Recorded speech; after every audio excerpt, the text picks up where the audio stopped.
தொடர்ந்து நம்முடைய அரசியல் விமர்சகர் கலை இணைப்பில் இணைகிறார். வணக்கம் கலை, இணைப்பில் இணைந்தமைக்கு மிக்க நன்றி. இந்த பாமகவில் நடைபெற்று வரக்கூடிய இந்த மோதல் காட்சிகள் நேற்று அத்தனை புருவங்களையும் உயர்த்தியதுன்னு சொன்னா மிகையாகாது.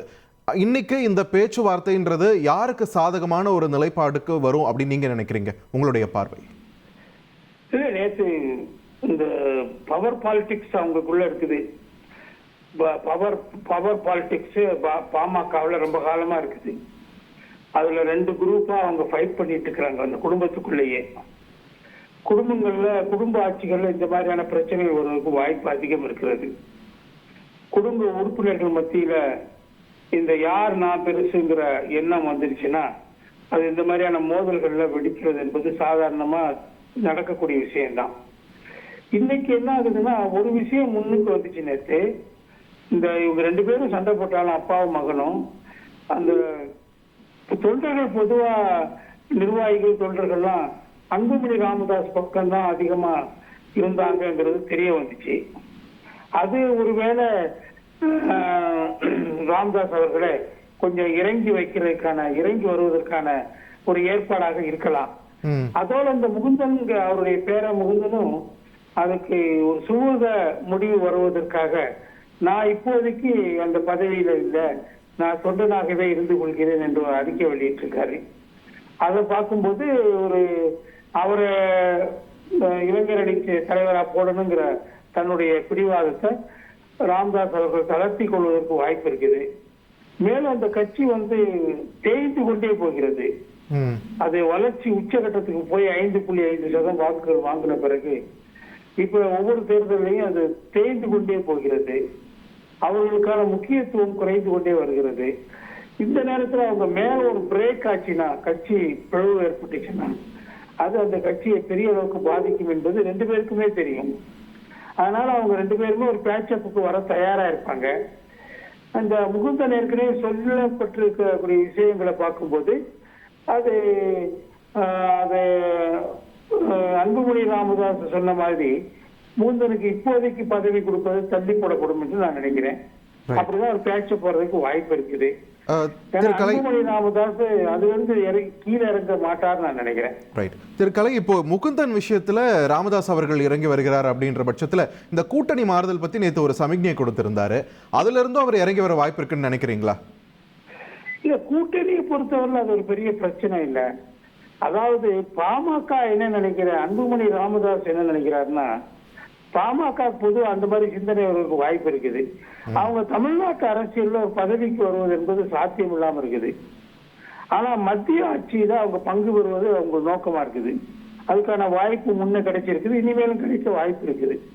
இப்ப சௌமியா அவர்கள் அந்த தேர்தலில் வெற்றி பெற்றிருந்தால் அவங்களுக்கு அமைச்சர் பதவி, மத்திய அமைச்சர் பதவி கிடைத்திருக்க வாய்ப்பு இருந்தது. அவர்கள் துரதிருஷ்டவசமாக குறைந்த வாக்கு எண்ணிக்கையில தோத்துட்டாங்க. அந்த அடிப்படையில பார்த்தா தமிழ்நாட்டில் அவங்க ஆட்சிக்கு வருவதற்கான வாய்ப்பு ரொம்ப ரொம்ப அருகி போயிருக்கு. குறிப்பா அவங்க பாஜகவோட சேர்ந்தா கூட்டணி ஆட்சிங்கிறாங்க அவங்க. ஆனா பாஜகவோட சேர்ந்தா ஆட்சிக்கு வர முடியுமா, ஆட்சியை பிடிக்க முடியுமா? அதுக்கான வாய்ப்பு மாநில தேர்தலில் நிச்சயமா இல்லை. அடுத்து அவங்க விஜய் அந்த மாதிரி ஒரு எங்களோட வந்தா நாங்க கூட்டணி ஆட்சிக்கு நாங்க தயாரா இருக்கிறோம் சொல்றாங்க. அது ஒருவேளை அவங்க யோசிச்சு பார்க்கலாம், விஜயோட போய் பார்க்கலாமான்னு. ஆனா பெரும்பாலும் அதிமுக போறதுக்கு வாய்ப்பு அதிகம். விஜயோட பாமக கூட்டணி வாய்ப்பு இருக்குன்னு நினைக்கிறீங்களா? யாருக்கு? விஜயோட தாவேகாவோட பாமக கூட்டணி சேர வாய்ப்பு இருக்குன்னு நினைக்கிறீங்களா? இல்ல, இந்த ஆட்சியின் பங்கு என்று அவங்களும் சொல்றாங்கல்ல. ஆமா, அதனால ஒருவேளை ஆட்சியின் பங்கு நம்ம விஜயோட போய் பார்க்கலாம், ஒரு ட்ரையல் பண்ணி பார்க்கலாம் நினைக்கலாம். ஆனா அப்ப அவங்களுக்கு தெரியும் பாஜகவோட போனாலும் சரி விஜய் கூட போனாலும் ஆட்சியை பிடிக்க முடியாது, அந்த அளவுக்கு அவங்க பலமா இல்லை. இவங்க போய் சேர்றதுனாலே அந்த பலம் வந்துட போறது இல்லை.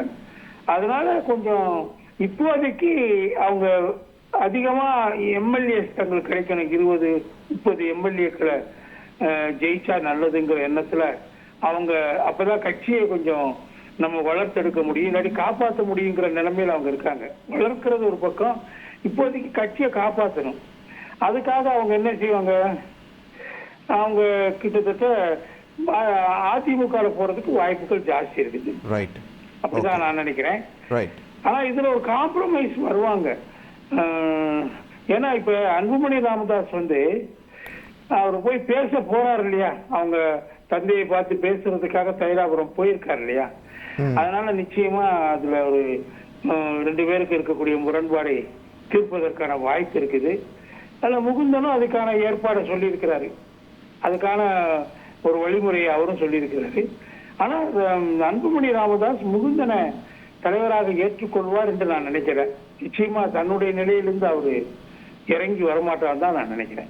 திரு கலை, அப்படி ஒருவேளை பாமக தன்னுடைய கூட்டணி பாதையை மாற்றுது அப்படின்னா பாஜக அதை எப்படி டீல் பண்ணணும்னு நினைக்கிறீங்க? பாஜகவை அவங்க எப்படி டீல் பண்ணுவாங்க? அவங்களுக்கு இந்த நாடாளுமன்ற தேர்தல் வரும்போது பாஜக போறதுக்கு வாய்ப்புகள் அதிகம். ஏன்னா அவங்களுக்கு உதாரணமா அன்புமணி ராமதாஸ் அவர்கள் 2019 தர்மபுரியில வெற்றி பெற்று எம்பி ஆனாலும் கூட 5 ஆண்டுகள் அவருக்கு எந்த பதவியும் தரப்படவில்லை. காரணம் அவர் மேல ஒரு வழக்கு நிலுவையில் இருக்குது. வழக்கு நிலுவையில் இருப்பவங்களுக்கு பாஜக பொதுவா பதவி தரப்படுவதில்லை, அவங்க ஸ்டேட்டட் பொசிஷன் அது. அதனால அவருக்கு தரல. அதனால அன்புமணி ராமதாஸ் இந்த வாட்டி என்ன பண்ணாருன்னா தன் மனைவியை நிறுத்தி பார்த்தாரு. மனைவின்னா அது ஆட்டோமேட்டிக்கா ஒரு வாய்ப்பு இருக்குன்னு அவர் நினைச்சாரு. தனக்கு பதிலா மனைவியை நிறுத்தினார் தர்மபுரியில. ஆனா துரதிருஷ்டவசமா அவங்க கொஞ்சம் குறைந்த வாக்குகள் வித்தியாசத்துல தோத்து போயிட்டாங்க. அதனால இப்போதைக்கு மத்தியில் ஆட்சி என்பது இப்போதைக்கு அவங்க கனவுல இல்லை. அது அவங்க அதை பத்தி இப்ப யோசிக்க வாய்ப்பு இல்லை. மாநில சட்டமன்ற தேர்தலில் மாநிலத்துல அதிகமான இடங்களை எம்எல்ஏக்களை பெற வேண்டும், அது தன்னுடைய கட்சியை நிலைநாட்டுவதற்கு பயன்படும், சரிவிலிருந்து மீட்படுவதற்கு பயன்படும் தான் அவங்க யோசிக்க முடியும். அந்த அடிப்படையில் அவங்க பெருமளவுக்கு அதிமுக கூட்டணியில் போறதுக்கு தான் வாய்ப்பு அதிகமா இருக்குன்னு நான் நினைக்கிறேன். பேச்சுவார்த்தை நடைபெற்ற அந்த உள்ள நடந்துட்டு இருக்கக்கூடிய காட்சிகளை நாம திரையில பார்த்து கொண்டிருக்கிறோம். பிரச்சனைகளுக்கு முற்றுப்புள்ளி வைக்கப்படுமா, முடிவுக்கு வருமா ராமதாஸ் அன்புமணி மோதல் என்ற கேள்விதான் இங்கு பிரதானமாகிறது. இதனை சுமூகமாக முடித்து வைப்பதற்காகவே பாமக கட்சியினரும் அங்கு தற்பொழுது அந்த பேச்சுவார்த்தையில் ஈடுபட்டிருக்கக்கூடிய ஒரு சூழலை பார்க்கிறோம். உள்ளே நடந்த அந்த பேச்சுவார்த்தைக்கு பிறகு அங்கு அமர்ந்திருக்கக்கூடிய தலைவர்கள் அமர்ந்திருக்கக்கூடிய காட்சிகளை நாம் திரையில் பார்த்து வருகிறோம்.